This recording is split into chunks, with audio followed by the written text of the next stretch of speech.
What's up, you guys? Welcome back to my channel. Ava wants to get on my lap, so here she is. Today I am doing another home series video, and I'm super excited to be talking about some of the do's and don'ts to buying your first home. Just make sure you give this video a thumbs up.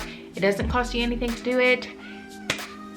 Please leave a comment right now what your dream home would be.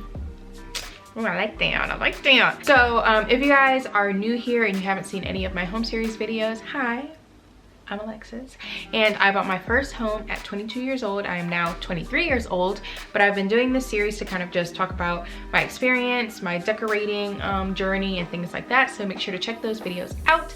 But today I will be focusing on some of the do's and don'ts that I feel would be helpful to know. My first do, before you decide that you want to buy a home, or if you're starting to think about buying a home, honestly, you should do this anyway. Make sure to be paying your credit cards, your bills, everything. Make sure you are on time with your payments, because when you are trying to get through the pre-approval or even just the regular approval process, those are things that they look at to see kind of like what your history is, because that gets pulled into your credit score, if that makes sense. Even if you're not planning to buy a home within the next year, make it a point to yourself to be on time with your payments. What I do every single month at the beginning of the month, when I get my statement from the previous month on what my next payment will be, I go into my online platform for that bill and I just go ahead and schedule the payment for that bill, just to make sure that I'm on time with every single one of my bills every single month. Definitely do that, because it's going to make you look good. Also, I feel like that's just something good to do, because it kind of instills those traits, I guess, in you for when it's time that you have to make mortgage payments, because you can't be late on a mortgage payment because they'll snatch that house right up from you, I guess. I don't know. I haven't been late on one yet, but just saying.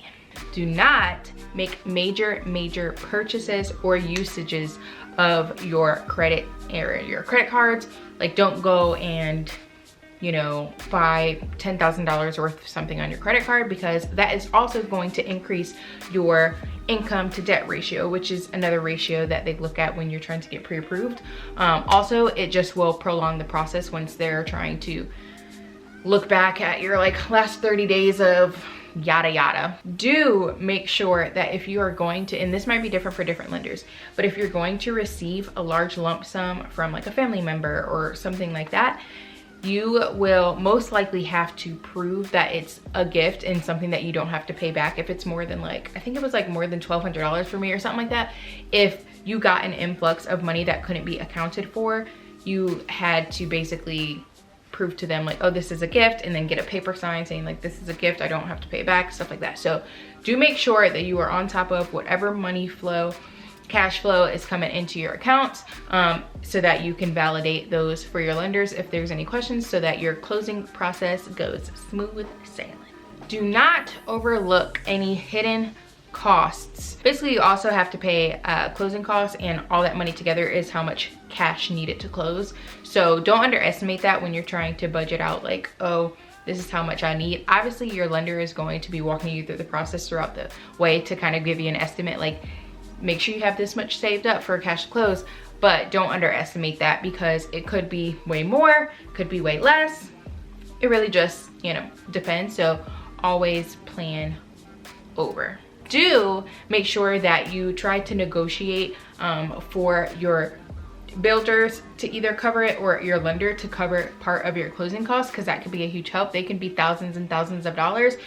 So if you can get a closing credit, I think I got like $2,000 of closing credit from my lender, which really helped out a lot. Especially being young, if you are trying to be a young homeowner, I feel like they don't think that we're as financially savvy or we're not on top of things. So definitely come to the table like, I know what I'm talking about, I know what I'm asking for, and I know what is happening with my money. Do prepare for monthly fees. Prepare ahead of time when you're looking for houses what you can actually afford to pay on a monthly basis. You don't want to just spend, you know, your max budget. You obviously want to live more than comfortably so that you can do things on the side, or you can spend a little bit on yourself sometimes. You don't want to feel like, you know, you're constrained. So definitely think about all of the monthly payments that you're going to have to pay besides just your mortgage make sure that you're thinking about things like, okay, what could my water bill possibly maybe be on a high range? Do I want internet? Bake that bill in. Okay, I'm gonna need groceries, gas bill, energy bill, all those things. Try to give yourself like a high budget on what those monthly bills could possibly look like. And then if that number is too high, you might be like, maybe I need to come down a little bit on how much house I can actually afford, because that could possibly bring down my mortgage payment at least. But then obviously there's other ways that you can bring down your bills as they're like accrued kind of based off of usage, but still make sure that you are thinking about what your monthly fees would actually look like. So what could be helpful is to use a mortgage calculator. So there's a lot of different resources online that kind of gauge what your mortgage could look like. I mean, even when you're looking on like the home realtor sites, I think that's what I'm trying to say, a lot of times they'll have like, oh, this is what the mortgage ranges for this priced house. Obviously you never know. It really will depend on, you know, what your interest rate is and things like that, depending on what your actual mortgage payment will be. But that still kind of helps you budget for yourself as far as like, what is the max amount of house that you can afford. I would definitely say don't feel pressured to do anything, to make any decisions, to go with a certain lender, to go with a certain house. Don't feel pressured. This is your journey and this is your money or your like purchase. Like, this is not the time for people to be inserting their little 2 cents and opinions, unless that 2 cents is about to be multiplied by 100,000 and they can put it to your house. Even when you're looking at houses or you're calling, like I said, different lenders, don't feel pressure to go with one of them, because a lot of times they are like salespeople and they can be kind of pushy. So make sure you are being fearless and not being afraid to ask questions and, you know, saying, okay, basically another lender is telling me this, what makes you different? Or, you know, can you actually do this too? Like, can you give me more money? Don't feel pressured to make any decisions without making sure that you are asking the appropriate questions behind them. Be open-minded and keep your options open when that comes to looking for a lender. Like I just said, don't feel pressured to go with one, but keeping your options open with lenders as well as what houses that you're interested in. I kept my options open. I knew I wanted a townhome because I still wanted that like community feel, but I still was looking at the standalone houses. I was looking at mansions. No, I wasn't. Don't just, you know, feel like you walk into one and you're like, okay, yep, let's go ahead, let's close the deal.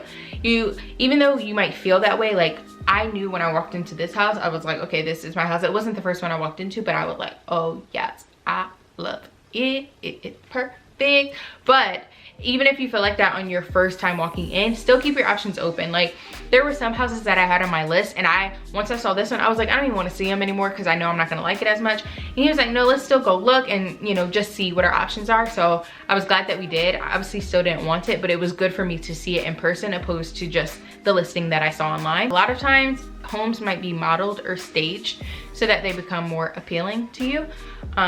Don't buy it based off of, oh my God, like I love how this bed looks, random stuff like that. Just don't do that, because when that stuff gets taken out and you walk into your empty house, you're gonna be like, this is not what I want.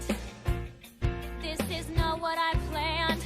Don't buy a house thinking, I don't really like that, but I'll just renovate it. Because that was about to be my issue. I was about to say like, yeah, I really don't like those cabinets or that fridge that comes with it or the floors in the kitchen, but I can just renovate it. No. Yes, you can, but that's thousands of dollars that you're just gonna have to put into the house that you're technically not really getting back. Like it's different when it's already in the house and that's built into the loan price, because then you're just paying your regular, you know, monthly payments and it's how you want it. But if you buy a house and then, you know, you want to renovate a whole bunch of parts of it, that's perfectly fine too. That's honestly something that I want to do. I want to do a fixer-upper one day, like a real fixer-upper. But if this is like my actual living house and I'm unhappy with how it looks, I don't want to spit out $20,000 after I just spent X thousand dollars to get it. You know what I mean? Because that's not something you're immediately gonna get back. Do not buy at the max of what you got pre-approved for. That's just my opinion. Like I said, this kind of goes back to just what I said. You know yourself, you know what your monthly income looks like, you know what your bills look like. Be smart as far as budgeting so that you are not living basically check to check because you feel like you're penny pinching because you can't afford to do anything extra because you got at the max of your budget. Don't just buy a house that has everything you want, but also what you actually need. I wouldn't go and buy a mansion, like I said, by myself just to have one and flex. No, because I'll be flexing in here by myself looking stupid, eating Honey Nut Cheerios with no milk. Do keep copies of all documents that you submit and that you are given. I can't stress this enough because it's just so much coming at once. It's so much information that you're giving out all the time. Sometimes you're asked for the same thing over and over and over. So it's just easier to keep copies of everything so that you can stay organized. If you need to put a little folder on your computer or even on a Google Drive to just dump everything in so that you have easy access to it, definitely do that. Also, if anything ever backfires, God forbid, you're able to kind of go back and have documentation of everything that you submitted to have proof that you were in, you know, the green light zone. Lastly, don't let anyone doubt you. It's kind of cheesy, but don't let anyone doubt you. I mean, people have their own opinions. People have their opinions now when they watch my videos about me thinking that like, oh, that's too young, that's dumb. That's fine, like you can have your own opinion, but don't let anyone doubt you. If you feel in your heart that this is something that you want to do and that this is the time to do it, don't let anyone hold you back. Like if it's a mistake, it's your own mistake. That's what life is about. But you don't want to die and regret not doing the things that you want to do. But those were the major do's and don'ts that I could recall, at least as far as like some of the main ones that I think are helpful for people to know when wanting to buy their first home, whether they're super young or, you know, it's just their first home and they're older. I hope you guys enjoyed this. Make sure to give this video a thumbs up. Like I said, it doesn't cost you anything. It helps with the algorithm of YouTube serving up my video to people, and I'm not afraid to tell y'all to do it. Please comment down below, like I said, what is your dream home? What are some do's and don'ts that you think I didn't cover? If you're already a homeowner or if you have any questions, let's have a conversation. Subscribe to my channel and turn on your post notifications to be updated every time I upload. I have a lot of great things planned, so if you want to be a part of it, you have to be subscribed. That's the only way. All right, guys, well, have a great rest of your life. Goodbye.